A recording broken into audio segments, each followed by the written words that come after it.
প্রায় প্রতিটি ছেলেরই স্বপ্ন থাকে একদিন শহরের ব্যস্ততা ছেড়ে গ্রামের শান্ত পরিবেশে ছোট্ট একটি খামার গড়ে তোলা, যেখানে নিজের শেষ সময়টা কাটাবে সবুজের সাথে। সেই সাধারণ স্বপ্নই দেখেন বিশ্বের অন্যতম সেরা ফুটবলার আর্লিং হালান্ড। যখন ফুটবল ছাড়বেন তখন জন্মস্থান ব্রিনেতে একটি ছোট খামার গড়ে তুলতে চান। সেখানে পশু পাখি পালন করবেন, ট্রাক্টর চালাবেন এবং শান্ত পরিবেশে জীবন কাটাতে চান।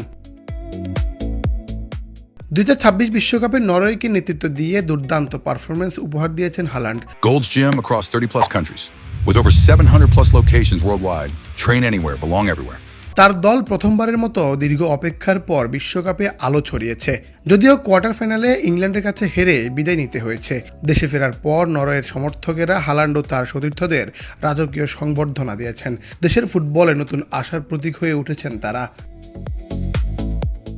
এই বিশ্বকাপে হালান্ডের একটি কথা খুবই ভাইরাল হয়েছে। 2022 সালে ESPNকে দেওয়া সেই সাক্ষাৎকারে ম্যানচেস্টার সিটির এই স্ট্রাইকার বলেছিলেন, ফুটবল থেকে অবসর নেওয়ার পর নিজের জন্মস্থান ব্রিনেতে একটি ছোট খামার করতে চান। সেখানে পশু পাখি পালন করবেন, ট্রাক্টর চালাবেন এবং শান্ত পরিবেশে জীবন কাটাতে চান। হালান্ডের ভাষায় খামারে সময় কাটানো তার কাছে মানসিক প্রশান্তির জায়গা।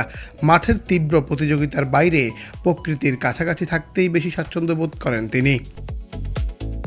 বিশ্বজুড়ে কোটি কোটি ভক্তের কাছে তিনি গোল মেশিন।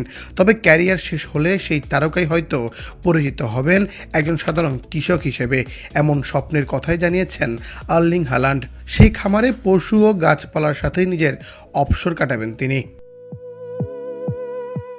দর্শক, শহরে কিংবা গ্রামে আপনার অবসর আপনি কিভাবে কাটাবেন এবং হালান্ডের সাথে আপনার শখ কি মিলেছে জানাতে ভুলবেন না কমেন্ট বক্সে।